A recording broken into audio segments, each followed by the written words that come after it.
Bonjour, chers amis. Excusez pour le léger retard, mais c'était une histoire de connexion. Maintenant, tout est rentré dans l'ordre. Désolé pour ces quelques minutes de retard. J'espère que tout le monde est là et que vous allez bien. Vous pouvez entrer. Chacun peut entrer et vous êtes tous les bienvenus à notre rendez-vous de Mardi Miracle. Bonjour Didier, bonjour Marie-Jo, bonjour mon frère Constant, désolé du petit retard, bonjour Nathalie, désolé vraiment de ce retard involontaire. J'espère que tout le monde va bien. Et nous allons donc pouvoir entrer dans notre rendez-vous du jour intitulé La vie en Christ est miraculeuse. Et pour ce faire, nous allons repartir encore dans notre texte de base qui est Marc chapitre 16 verset 17, un texte duquel nous n'avons pas fini d'extirper, de puiser les vitamines bibliques, les vitamines de la parole de Dieu qui sont disponibles pour nous permettre de sortir de toutes sortes de situations.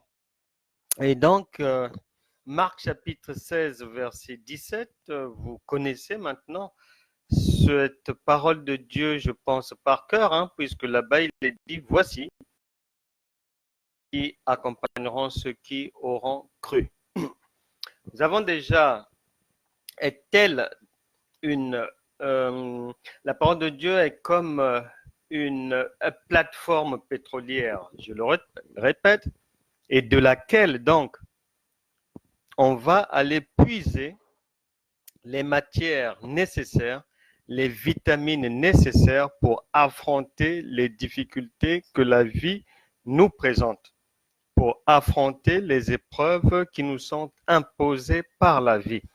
Donc, d'une plateforme pétrolière, donc vous savez qu'on on retire le pétrole, et avec ce pétrole permet aux gens, dans les sociétés, dans les compagnies, dans les entreprises, de, euh, de, de fonctionner, d'organiser les activités de la vie courante.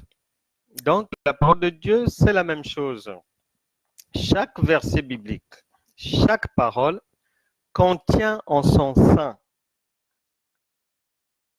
des révélations, des puissances, une puissance incroyable, la capacité, une fois que la parole est mise en pratique, de solutionner toute situation, de ressusciter toute situation qui était perdue, morte. Et donc, nous allons faire la même chose encore. Marc chapitre 16, verset 17. Nous avons déjà exploré le verbe croire, cru. Nous sommes venus nous arrêter sur les miracles. Nous avons vu ce que voulait dire pour Christ l'accompagnement. Et nous allons maintenant nous arrêter aujourd'hui sur ceux qui sont concernés par la parole de Dieu contenue en Marc chapitre 16, verset 17. Quelles sont les personnes concernées par cette parole de Dieu qui dit voici les miracles qui accompagneront ceux qui auront cru. Mais ceux-là, c'est qui? Lesquels? Est-ce qu'il suffit des gens qui croient simplement? Est-ce qu'on parle de ceux qui ont une croyance basique comme les démons? Jacques chapitre 2, verset 19 nous l'apprend que les démons aussi croient que Dieu est Dieu. Est-ce que ce sont les gens qui ont cette croyance-là, la même que les démons qui sont concernés par cette vérité biblique? Non. Il y a ce verset, cette parole de Dieu s'adresse à une catégorie précise et particulière de croyants qui ont une marche, une foi agréable à Dieu. Mais pour en arriver là, pour faire partie de ces gens-là qui verront toutes sortes de miracles parce qu'ils ont cru, pour faire partie de ceux-là, nous allons ensemble aujourd'hui aller voir comment est-ce qu'on fait partie de ceux-là. C'est-à-dire là, la parole parle des gens de la maison de Dieu. Et pour bien comprendre là où nous voulons en arriver, là où le Saint-Esprit veut nous conduire aujourd'hui, la compréhension que le Saint-Esprit voudrait qu'on tire de ce verset aujourd'hui, de cette parole de Dieu, nous allons aller dans le livre de la Genèse et nous finirons notre exposé avec notre Seigneur et Sauveur Jésus-Christ, lui qui est notre modèle, lui qui est notre repère. Et donc, lorsqu'on commence la lecture du livre de la Genèse, on apprend un peu plus loin, lorsqu'on avance dans l'Ancien Testament, lorsqu'on explore les 5 premiers livres, on va se rendre compte que nos anciens, ceux qui nous ont précédés, comme les Noé, les Moïse, Abraham et autres, les gens surtout de l'Ancien Testament, surtout à partir de Moïse, la société était régie par une loi, mais qu'on appelle la loi mosaïque. Et on va remarquer que lorsque dans la Genèse, Exode et les 3 autres livres qui suivent, Lévitique, Nombre et Deutéronome, on va se rendre compte que Dieu n'a pas changé. Dès le commencement, on se rend compte qu'il a un modus operandi, une manière de faire précise. C'est-à-dire, lorsqu'il délivre un peuple, les Israélites, de l'esclavage de Pharaon, lorsque vous êtes délivrés du monde, lorsque vous sortez de l'ignorance, lorsque Dieu vous délivre de l'occultisme et que vous commencez votre marche chrétienne qui va consister à aller conquérir tout ce que le Seigneur avait prévu pour vous avant même votre naissance. Et les Israélites, lorsqu'ils sortent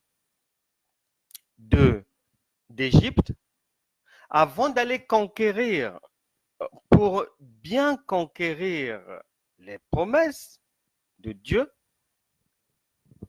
Dieu va donner une loi. Et de la même manière, nous tous, lorsqu'on est dans le monde, lorsqu'on arrive dans le Seigneur, il faut un encadrement. C'est-à-dire qu'on nous explique que voilà, là, c'est maintenant le royaume de Dieu, tu fais partie du royaume de Dieu, voici son chef, voici ses ministres, voici le fonctionnement, voici il y a des ambassadeurs, etc., etc., et qu'à la différence de là où tu étais dans les ténèbres et tout, ici, lorsqu'on devient enfant de Dieu, on ne marche pas, mais par la chair, mais par l'esprit. Donc, il y a un encadrement, il y a des enseignements, il y a un cadre de vie qui est présenté aux nouveaux baptisés, à la nouvelle personne en Christ. Mais sous la loi de Moïse, il y avait aussi un cadre déjà. Ils avaient une loi, les 10 commandements, vous connaissez. Donc il y avait cette loi-là qui essaie de conduire les gens vers leur destinée. Et cette loi tirait les conséquences de l'échec des ancêtres Adam et Ève, qui, dans Genèse chapitre 3, vont tomber dans le piège tendu par le serpent à Ève. Et donc, par la suite, il y a un cadre que le Seigneur confie à Moïse, qu'il puisse enseigner cela aux enfants d'Israël. Et comme Dieu n'a pas changé, aujourd'hui, ceux qui viennent en Christ, ben voilà, doivent être enseignés. C'est pour ça que nous enseignons. Pour que le chrétien puisse savoir, puisse bien découvrir, connaître, maîtriser son identité en Christ afin de marcher par l'Esprit et aller conquérir les promesses de Dieu et avoir une vie victorieuse. Mais ce qu'on va constater, c'est que à l'époque de Moïse, cette loi-là, avec des interdits, tu ne feras pas ceci, tu ne feras pas cela. Cette loi-là marquée par le sacrifice perpétuel. Il fallait chaque année que les enfants d'Israël, que les gens puissent faire des sacrifices. Le sang des boucs, le sang des brebis, le sang des taureaux, tout le temps les mêmes rituels, les mêmes rituels, les mêmes rituels. Exode 29, versets par exemple 38 à 46. Vous pourrez méditer ça là-bas. Vous vous en rendrez compte. Le Seigneur fixe le cap de la marche à suivre. Et les gens de cette époque-là vont suivre cette marche, tant bien que mal, avec leurs erreurs, avec leurs travers, avec leurs atouts aussi. Parce qu'en l'homme, il y a des faiblesses, mais il y a aussi des forces. Il faut le reconnaître. Et cette loi va être rappelée en Deutéronome chapitre 28 à partir du verset 1. Les versets 1 à 14 vont parler des bénédictions. Bénédictions divines, les promesses de Dieu pour quiconque se comporte bien, quiconque se tient à carreau. Voici la récompense. De bonnes choses. Lorsqu'on obéit à la parole de Dieu, lorsqu'on obéit aux instructions divines, il y a toujours une récompense, et non des moindres, récompense de taille. Et Deutéronome 28 toujours, à partir du verset 15 maintenant, il s'agit des malédictions pour celui qui n'obéit pas à la loi donnée à Dieu, au peuple, via Moïse. Et lorsque vous méditez, je ne sais pas comment vous méditez la parole de Dieu, mais en ce qui me concerne, à chaque fois que j'arrive là, Deutéronome 28, à partir du verset 1, j'explore les bénédictions, d'accord? Mais il y a quelque chose qui me saute aux yeux, c'est que si les bénédictions, il en est fait état des versets 1 à 14, grande est ma surprise de constater qu'en ce qui concerne les malédictions, elles sont énumérées du verset 15 au verset 68, soit 53 versets bibliques contre 14 pour les bénédictions, 53 versets consacrés aux avertissements, à la mise en garde, à l'information sur les malédictions. Là, ça m'interpelle. Comment pour le bien, Dieu résume cela en 14 versets, mais pour les malédictions, c'est tout un chapelet de 53 versets de mise en garde. Alors, comment marches-tu? Parce que Dieu parle tantôt d'une manière et tantôt d'une autre. Est-ce que tu te dis chrétien, chrétienne, mais avec une conduite indigne? Est-ce que ces choses-là, tu as arrêté avec ça ou tu continues avec ça en ayant un pied dans la maison du Seigneur? Il y a 53 versets bibliques pour te rappeler à l'ordre.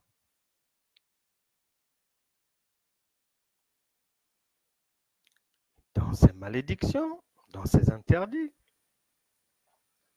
il y a beaucoup de choses que les gens font, même les chrétiens, ou des gens qui se disent chrétiens, mais pourtant la parole de Dieu est claire. Elle est la même hier, aujourd'hui et éternellement. Tu ne coucheras pas avec la femme de ton père, tu ne verras pas sa nudité. Tu ne prendras pas la femme de ton prochain. Un frère n'ira pas avec sa sœur.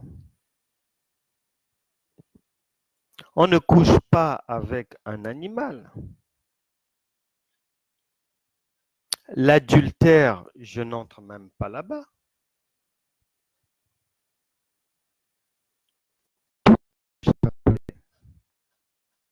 D'agissement que l'on retrouve à des endroits différents qui sont rappelés. Et lorsqu'on arrive à Deutéronome, le coup de grâce tombe. Malédiction. Pour ceux qui commettent ces choses-là.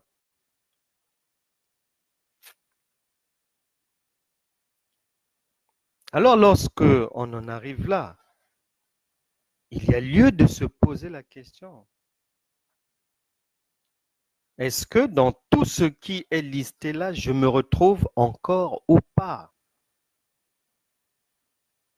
J'ai 30 ans, j'ai 25 ans, j'ai 15 ans d'ancienneté, de chrétienté, mais est-ce que je me retrouve encore dans ces choses? Vous devez vous examiner. Je me souviens du témoignage d'un homme de Dieu encore en exercice. Il a une quarantaine d'années de ministère.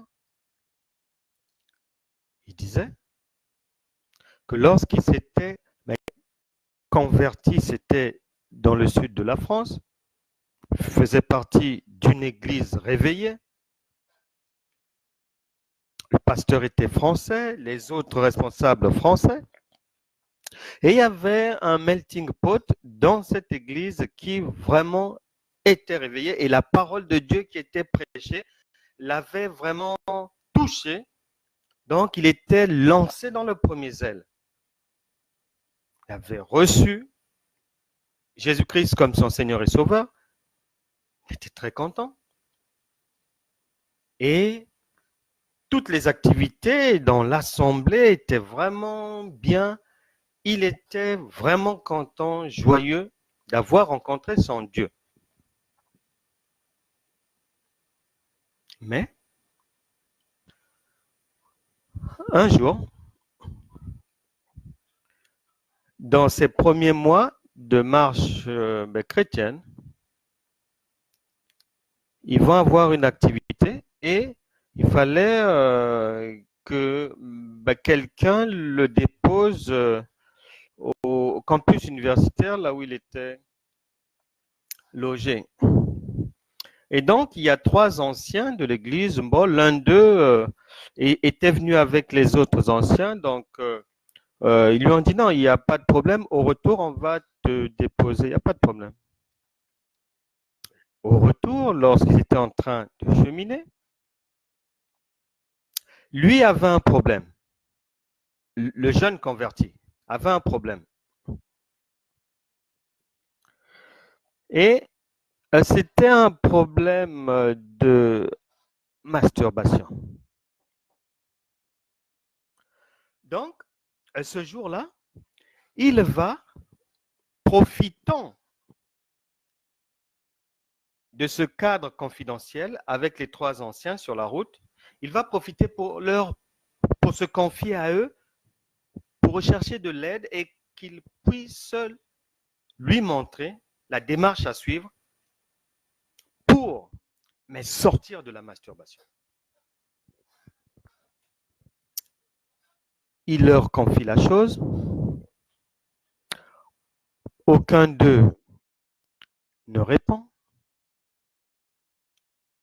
Il précisera dans son témoignage que les 3 anciens avaient au minimum chacun 15 ans de vie chrétienne, de marche chrétienne. Et après, avec beaucoup d'années de responsabilité dans l'église locale. Donc, lorsqu'il pose le problème, cherchant une solution, un secours, parce que lui, en nouveau converti, n'avait pas encore vu ce problème-là partir pour régler cela. Il y a un silence dans la voiture, et à un moment donné, l'un des anciens va prendre son courage et lui dire que, écoute, nous ne sommes pas les bonnes personnes vers lesquelles tu peux te tourner. Parce que nous-mêmes, depuis que nous sommes venus dans le Seigneur, nous avons encore ce problème. Alors là, le jeune converti était choqué au point que lorsqu'il est arrivé dans sa chambre du Crous, il s'est mis à genoux, il a crié au Seigneur parce qu'il a dit non, Seigneur, s'il te plaît, viens à mon secours parce que je ne voudrais pas être comme ces gens. Donc, est-ce que je vais aussi attendre 15 ans ou 20 ans avant de sortir de là? Est-ce votre situation? Lui, c'était la masturbation. Peut-être que vous, c'est autre chose. Réfléchissez-y. Déjà, l'ancienne loi, la loi de Moïse, condamnait déjà ces choses. C'est pour ça qu'il faut poser des questions au Seigneur sur sa propre vie. Et malgré la loi, comme Dieu constata que l'homme avait vraiment du mal à marcher en obéissant à cette loi, à la loi divine, dans son amour, Dieu, qui a un futur passé, va venir mettre un plan B à exécution avec pour objectif, vu que de l'extérieur,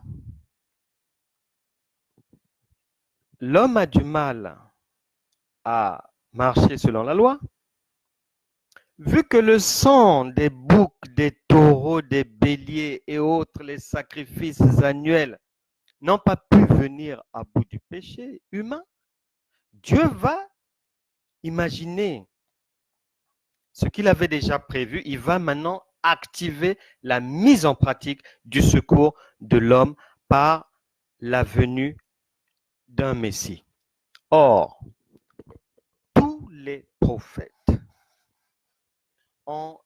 avaient déjà et ont annoncé sa venue. Et si vous êtes chrétien, et que dans les 66 livres de la parole de Dieu, vous ne retrouvez pas le Messie, vous avez un problème. Parce que l'arche de Noé, l'arche du secours, c'est l'image du Messie. Le sacrifice d'Isaac, il devait être donné en sacrifice par son père. C'était un, comment on appelle ça? Comment on appelle ça? Une préparation, un brouillon de la mise en place du secours de l'homme par le sacrifice. Le sacrifice du mont Morija annonce déjà Jésus. Il est là-bas. Josué, le conquérant, pour aller se saisir des promesses divines, cette image de la conquête, c'est Jésus-Christ. Gédéon, le libérateur, c'était l'image du Christ. Samson, le vengeur des ennemis du peuple d'Israël, de vos ennemis, c'est le Christ qui était annoncé. C'était l'ombre des choses à venir. Donc la venue de Christ était déjà annoncée. Et même vos ennemis, Dieu s'en occupe. Pour ceux qui sont rêveurs, ils doivent savoir que Jésus-Christ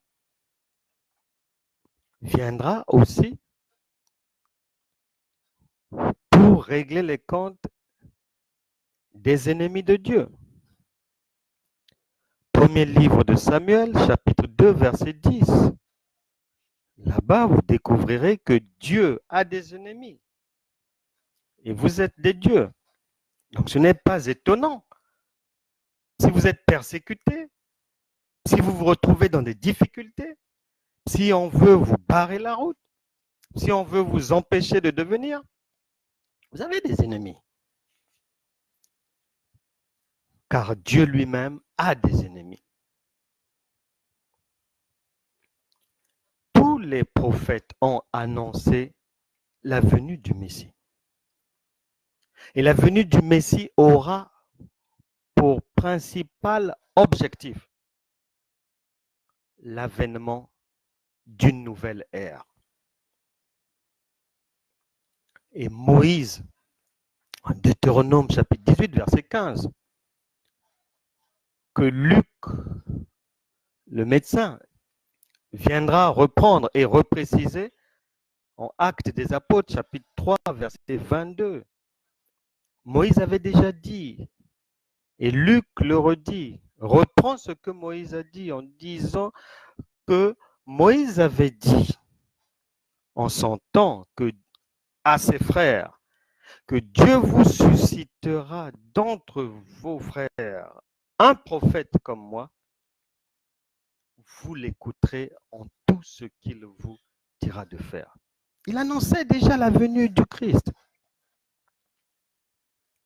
Et donc cette loi qui est improductive, on va dire, la loi de Moïse, dont les résultats ne sont pas au niveau attendu, cette loi va faire l'objet d'une amélioration. Et l'amélioration va être annoncée. La saison de cette amélioration va être annoncée avec vaillance par Jean-Baptiste, qui va préparer le terrain, qui va apporter le message de la venue du Christ. Et donc, il fallait ajouter quelque chose à la loi mosaïque qui ne permettait pas à l'homme de se défaire définitivement du péché. Jésus-Christ, donc, à partir de sa venue, le Nouveau Testament, donc, à partir du livre de Matthieu, va venir ouvrir une nouvelle ère. Et pour faire vite et pour résumer les 3 années du ministère de Jésus, ces 3 années ont consisté simplement à apporter l'information, à donner les enseignements et à démontrer par des évidences, guérison, on chasse les démons, toutes les preuves à ses frères, à quiconque, que préparez-vous, nous allons rentrer dans une nouvelle saison. Et aujourd'hui encore, comme à cette époque-là, beaucoup d'enfants de Dieu ont du mal à saisir le message du Christ. Jésus s'est évertué nuit et jour à exposer la vie nouvelle en Christ, la nouvelle saison. Et cette nouvelle saison ne fonctionnera plus par rapport à la loi de Moïse. Une loi qui manquait de puissance, qui manquait de dynamisme. Il fallait la compléter, l'améliorer, la sophistiquer. Et les 3 ans d'enseignement de Jésus-Christ, le Saint-Esprit, après cela, chargera l'apôtre Paul d'expliquer encore dans les détails ce que le Seigneur avait dit pendant les 3 ans, et c'est ce que l'apôtre se chargera de faire dans son épître aux Romains, exposant que la venue de Jésus, ses enseignements, sa pratique, c'est la démonstration du passage de la vie de la loi à la loi de l'esprit de vie. C'est là où je veux vous emmener. C'est là où je veux vous emmener. Le problème est que nombreux des chrétiens aujourd'hui, ou de ceux qui se disent chrétiens, comme les juifs de l'époque, ont du mal à saisir ces vérités mystérieuses, mais réelles, que nous, on a changé d'air. Nous ne sommes plus à l'ère animale. L'ère charnelle, c'est fini. Nous sommes dans la vie en Christ par l'esprit de vie. C'est-à-dire, la marche chrétienne est une marche spirituelle. Elle n'est pas physique. Elle n'est pas charnelle. C'est pour ça que les assemblées qui demeurent dans la coutume, dans les traditions, répétant les erreurs apprises par les anciens, les autres et tout, les reproduisant. Non. Et l'une des difficultés que les gens ont à saisir que la vie chrétienne est une vie miraculeuse, c'est que, comme les Juifs de l'époque, beaucoup de gens aujourd'hui ont mis dans leur tête, ont planifié les voies et moyens du secours de Dieu, des interventions divines, des capacités divines. Ils ont chargé dans leur tête les chemins du surnaturel, enfermant le surnaturel dans une prison, alors que l'Esprit de Dieu n'est pas lié. On ne peut pas l'enfermer. Dieu est libre, son esprit est souverain. Isaïe 53, verset 2. Il s'est élevé devant lui comme une faible plante. On prophétise sur la venue du Seigneur Jésus. Isaïe en parle, fait la projection, prophétise qu'il viendra comme une faible plante.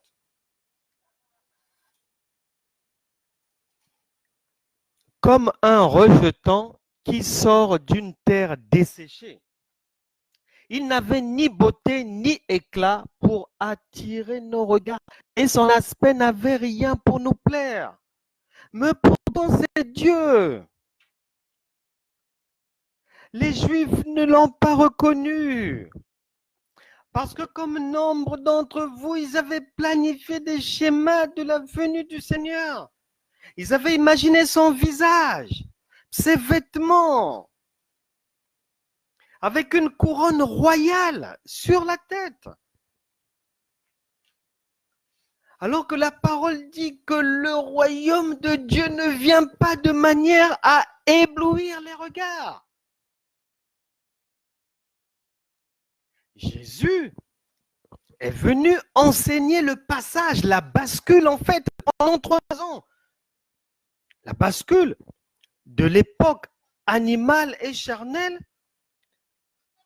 à l'ère spirituelle, l'ère de la victoire, l'ère de la conquête, l'ère de la prise en main des promesses divines, l'heure de la vengeance sur l'ennemi, sur vos ennemis. Mais les gens n'ont pas compris. Dans Matthieu, chapitre 10, une histoire vraiment terrible. Alors que le Seigneur est en train de donner des enseignements. Matthieu, chapitre 16, plutôt, le Seigneur est en train de donner des enseignements. Mais il est aux prises avec les pharisiens, les sadducéens, qui ne comprennent pas. Alors il explique, il réexplique. Les gens ne comprennent pas. Mais c'est comme ce ministère audiovisuel. Nous évangélisons. Le Saint-Esprit a dit oui, évangéliser, c'est bien. Ça sauve des âmes. On guérit les malades. Les gens sont orientés vers l'église locale. Mais le Seigneur a dit qu'il faut enseigner. Et c'est pour ça que nous sommes dans ce ministère audiovisuel. Ici, c'est une église audiovisuelle. Sur instruction divine pour enseigner le plus grand nombre. Parce qu'il y a des enseignements que vous n'aurez pas dans vos assemblées. Vous ne les trouverez qu'ici, par l'Esprit de vie. Vous ne les aurez pas. Parce qu'ici, c'est l'école du Saint-Esprit. Et c'est le Saint-Esprit qui règne dans ce monde. Donc, il faut être passé par son école. Pour pouvoir donner aux autres les vérités, révélations sur les mystères de Dieu. Qui est Dieu? Comment est-ce qu'il fonctionne? Comment se fait la bascule entre la chrétienté animale charnelle et le spirituel, notre royaume, le royaume de Dieu? Les armes que nous avons, comment opérer? Comme les pharisiens, les sadducéens, pensez que l'Église n'est que mur. Mais votre propre Bible dit, au moins à 2 endroits, que Dieu n'habite pas dans des temples faits de main d'homme. Nous aimons les églises, on rentre dans les églises, on prêche dans les églises, on va dans les églises. Mais c'est pour dire, Jésus-Christ est venu enseigner de nouvelles choses.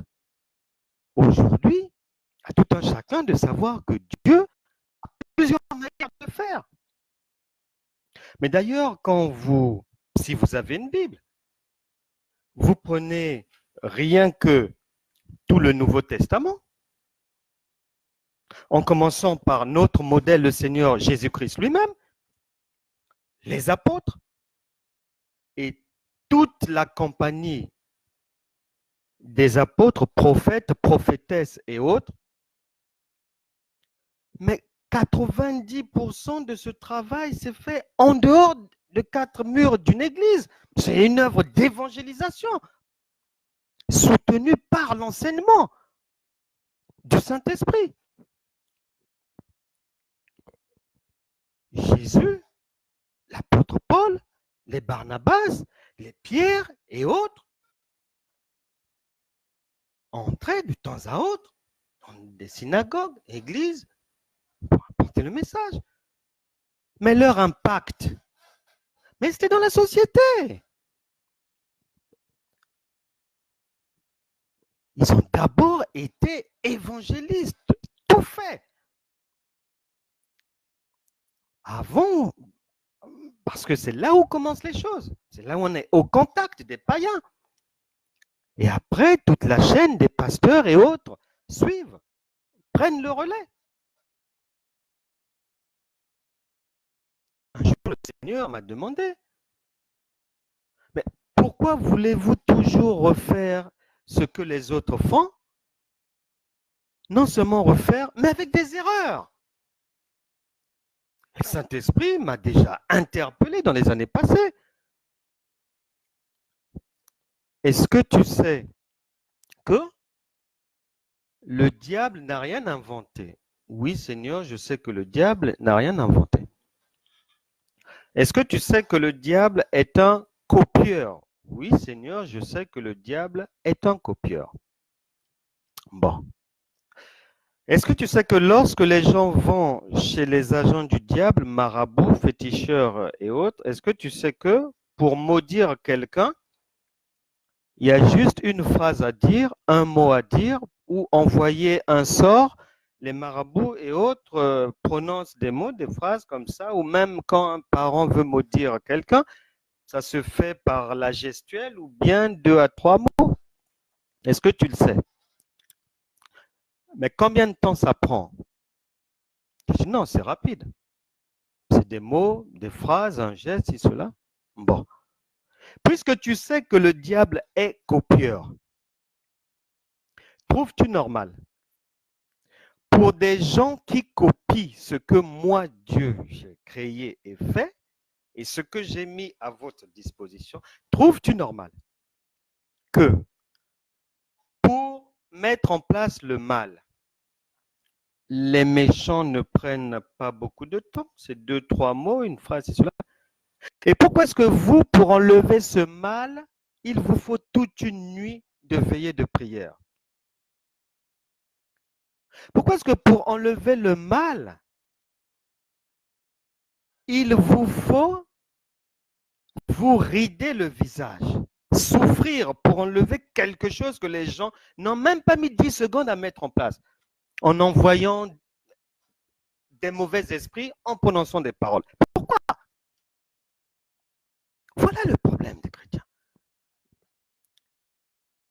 Jésus exposait les choses, disant aux gens qu'on va changer d'air, enseignant que cette nouvelle ère, elle est comme ceci, comme cela. C'est un royaume maintenant. Voici les armes pour opérer dans ce royaume. Il y a un combat spirituel qui nous est imposé. Il exposait.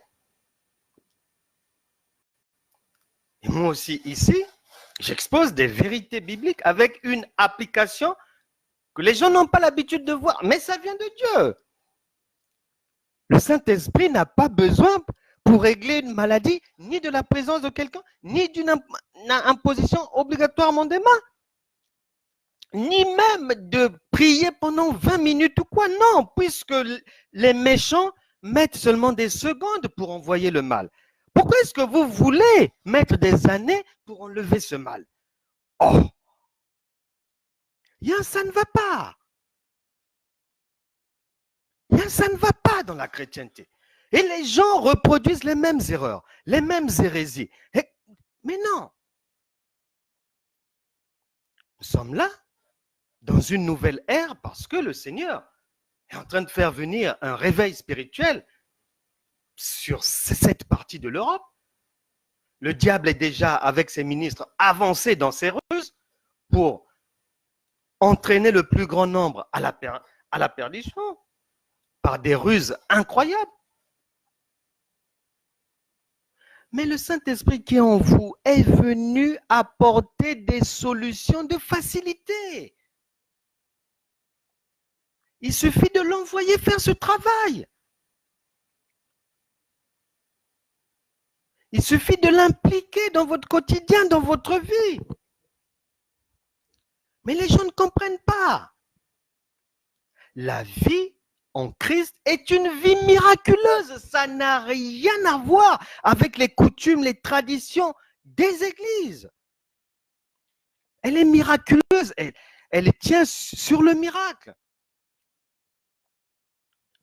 Et ce matin, j'ai échangé avec un ancien d'une église dans le sud de la France qui me disait que non, moi, quand je suis les gens dans l'église, les brebis et tout, je veux voir du résultat. Mais les autres anciens, ça ne les intéresse pas, ils sont là, ils font leur tâche, après ils plient bagages, ils rentrent chez eux sans se soucier du devenir des brebis, s'il y a des avancées ou quoi, si cela. Il me disait, moi, c'est pas ça, il faut le résultat.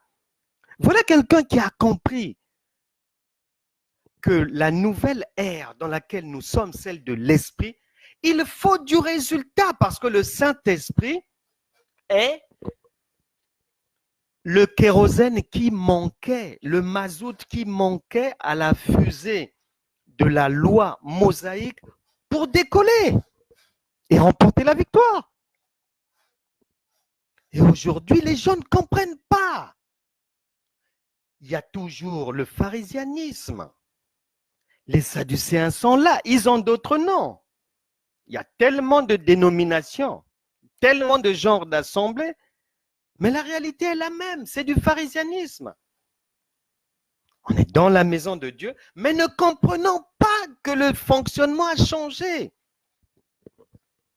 Et le Seigneur Jésus est surpris. Il le dit. Matthieu chapitre 16, verset 8, je peux le lire. Jésus, l'ayant connu, dit, pourquoi raisonnez-vous en vous-même, gens de peu de foi, sur ce que vous n'avez pas pris de pain? Êtes-vous encore sans intelligence? Et ne vous rappelez-vous plus les 5 pains des 5000 hommes et combien de paniers vous avez emportés, pour leur faire comprendre que ce n'est pas une histoire de nourriture, c'est une histoire de miracle. Verset 10, Matthieu 16, 10, ni les 7 pains des 4000 hommes et combien de corbeilles vous avez emportés? Comment ne comprenez-vous pas que ce n'est pas au sujet de pain que je vous ai parlé? Vous, quand vous lisez pain, vous pensez que c'est du pain. Ce n'est pas le pain. Ce sont des choses profondes, des vérités établies, profondes, de Dieu, des puissances, des vitamines. Alors, ils comprirent que ce n'était pas du levain du pain qu'il avait dit de se garder, mais de l'enseignement des pharisiens et des sadducéens. Ces gens-là sont toujours dans l'église. Êtes-vous dans une église pharisianiste? Vous n'avancerez jamais. Êtes-vous membre d'une communauté chrétienne sadducéenne? Vous êtes immobilisé. Parce que la nouvelle saison, il faut l'esprit de vie. J'ai aimé hier une dame, Tina, me disant qu'elle aimait voir chez les gens émerger le fruit de l'esprit. Voilà des gens qui ont compris que nous étions dans une nouvelle ère. Et Jésus ne s'arrête pas là. Il est vraiment, il est fatigué. Que les gens ne comprennent pas. Et aujourd'hui, c'est pareil. Jean chapitre 8, 42 à 43, je vais vous lire ça. Jésus leur dit, si Dieu était votre Père, vous m'aimeriez, car c'est de Dieu que je suis sorti et que je viens. Je ne suis pas venu de moi-même, mais c'est lui qui m'a envoyé. Je ne suis pas venu ici de moi-même tous les jours, prêchant, enseignant tous les jours. Mais non, c'est une instruction. Jean 8 et 43, Jésus dit, mais pourquoi ne comprenez-vous pas mon langage? Voilà. Pourquoi vous ne comprenez pas le langage de Dieu? Il est spirituel. Et ce que nous faisons là sont des choses spirituelles. C'est pour ça que nous n'avons pas besoin de passer 1 heure en prière ou quoi. Lorsqu'on vient ici, non. Moi, j'ai déjà passé ce temps en prière, dans la méditation. Lorsqu'on vient ici, c'est soit pour envoyer la vitamine qu'il faut, envoyer le Saint-Esprit, envoyer les anges de Dieu, soit pour sortir d'un problème, ou soit pour répondre aux ennemis. Et le Seigneur poursuit son indignation en Matthieu chapitre 15, verset 16. Les gens ne comprennent pas. Matthieu chapitre 16, verset 24, idem, les gens ne comprennent pas qu'on est dans une nouvelle ère. Et les enseignements de Jésus ont tourné autour de l'annonce de cette nouvelle ère. Et une fois qu'il est parti se sacrifier à la croix, il est maintenant revenu pour œuvrer de l'intérieur. Puisque de l'extérieur, ça ne marchait pas, de l'intérieur, par le Saint-Esprit. Et ce Saint-Esprit, c'est l'Esprit de Dieu qui nous permet d'avoir maintenant la victoire, de réussir là où hier, on ne pouvait pas réussir. Et si je peux vous résumer, les 3 ans d'enseignement de Jésus, en vous trouvant une parole qui annonçait déjà la finalité des enseignements du Christ, allons dans Josué, chapitre 1, verset 5. Nul ne tiendra devant toi tant que tu vivras. Je serai avec toi comme j'ai été avec Moïse. Je ne te délaisserai point et je ne t'abandonnerai point. Jésus n'a-t-il pas dit qu'il sera avec nous jusqu'à la fin du monde?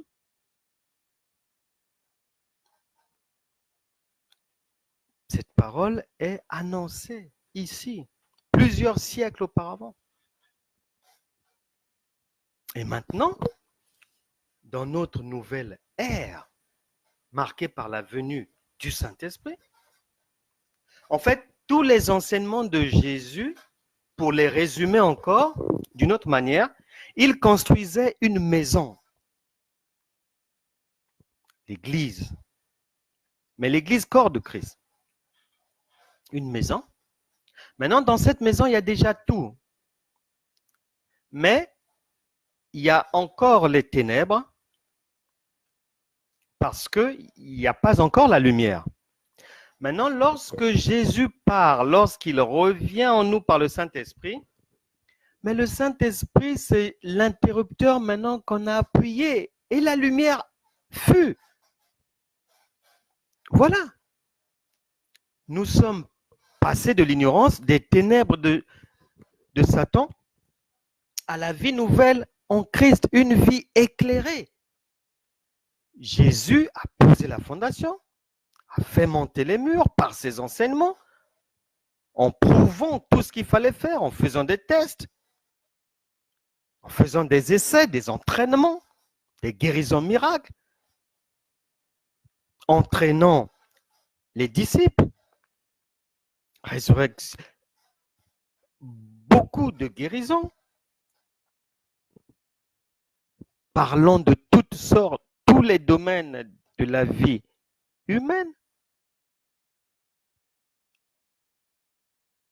ressuscitant les morts. Il a tout fait. Les tests ont été très concluants. Et au bout de 3 ans, il dit, bon, ben c'est bon, on a fait le tour. Il y a tout ce qu'il faut maintenant pour régner. Bon, il manque la lumière, on va l'allumer. Et il va à la croix, il revient ressuscité en nous par le Saint-Esprit, et la lumière est là. Et ce Saint-Esprit qui est en vous maintenant, qui vous permet de vivre réellement la vie miraculeuse, parce que la vie miraculeuse, c'est la vie de Christ. Christ n'existe pas sans miracle. Le miracle aussi n'existe pas sans Christ. C'est en lui. 2 en 1. Et lorsqu'il arrive, si vous avez besoin de consolation, mais le consolateur, c'est lui, il est en vous. Jean chapitre 14, verset 26. Lorsqu'il viendra, nous étions prévenus. Le consolateur, il va nous consoler. Et même si Romains chapitre 3, verset 23 dit que nous tous, nous avons péché et nous sommes privés de la gloire de Dieu. Le Saint-Esprit, sa miséricorde, vient pour nous blanchir de tout péché. Si nous sommes dans l'ignorance, toujours Jean chapitre 14, verset 26 nous dit que le Saint-Esprit qui est en vous va vous enseigner. Et les dons spirituels, vous les avez, puisque le Saint-Esprit en vous, vous les a apportés. 1 Corinthiens chapitre 12. Allez méditer là-bas. S'il vous manque l'amour, la patience, la bienveillance, la maîtrise de soi, l'honnêteté et autres composantes du fruit de l'esprit, c'est le fruit de ce Saint-Esprit qui est maintenant en vous, le fruit de l'esprit. Galates chapitre 5, verset 22. Et si vous êtes un criminel, on va dire, si vous êtes voleur,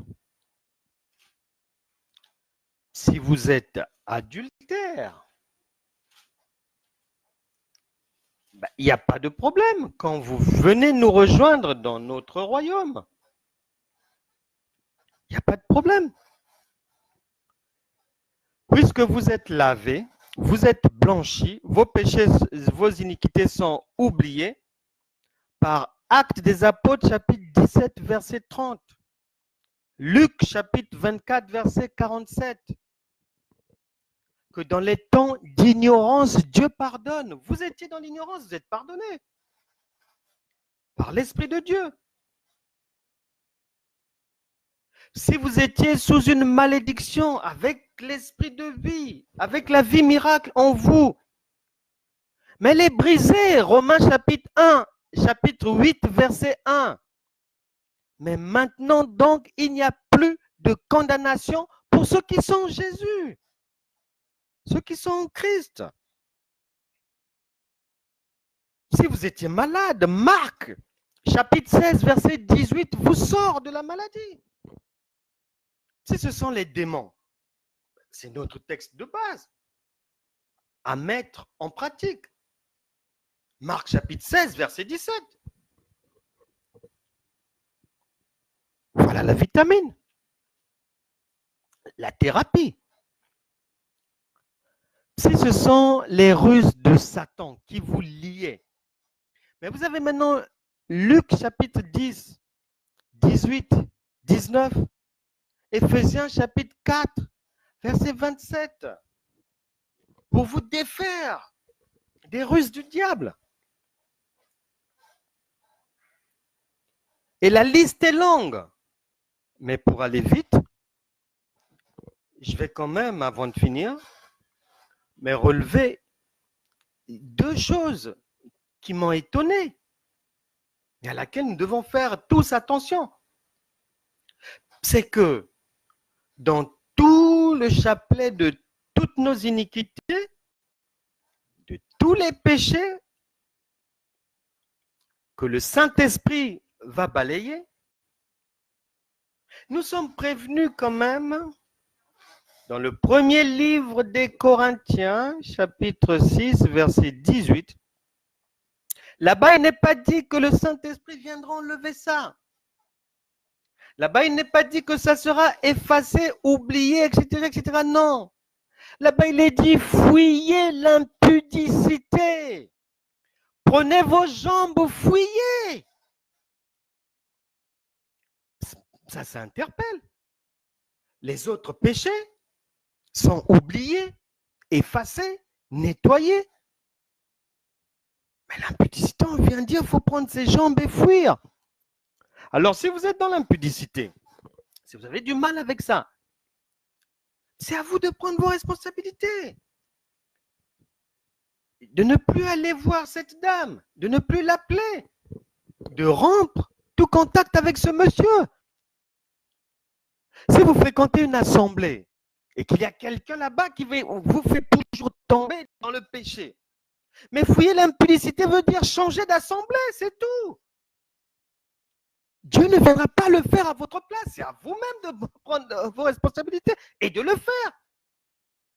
Le Saint-Esprit qui est en vous ne le fera pas, puisqu'il vous a déjà dit, il faut prendre les jambes et partir.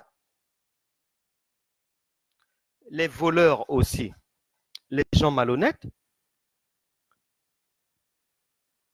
Il y a une autre exception pour ce cas de figure. Éphésiens chapitre 4, verset 28 dit clairement, il ne dit pas que le Saint-Esprit viendra effacer cela, non. Là, en lisant, en méditant ça, depuis longtemps, j'étais surpris. Là, il est dit non, que celui qui dérobait ne dérobe plus, c'est tout.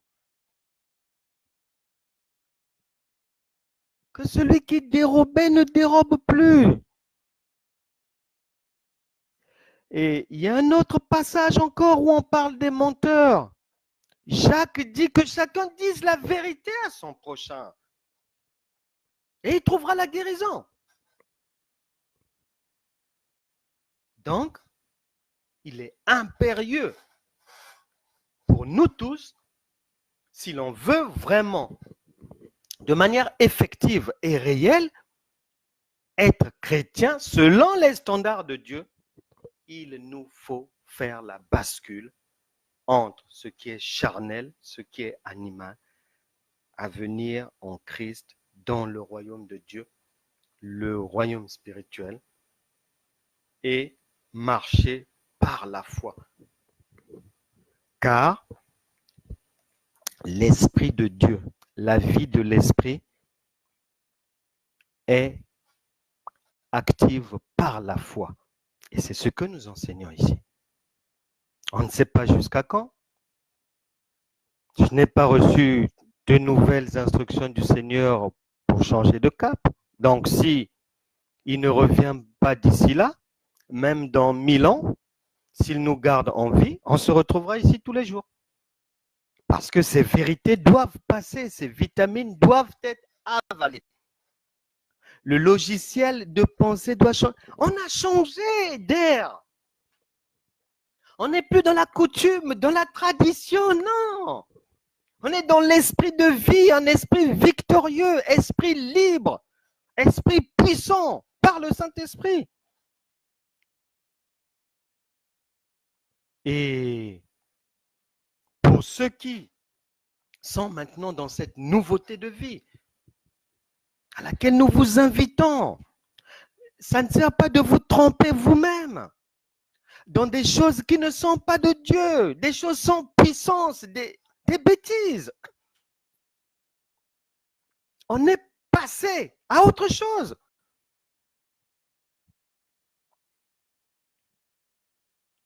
Maintenant, si vous arrivez à faire la bascule, si vous suivez bien ces enseignements, si vous permettez au Saint-Esprit de vous enseigner et de bien œuvrer en vous, vous aurez la délivrance, vous aurez la guérison, vous aurez la prospérité, puisque dans la foi, le Saint-Esprit est venu en vous avec tout ce potentiel.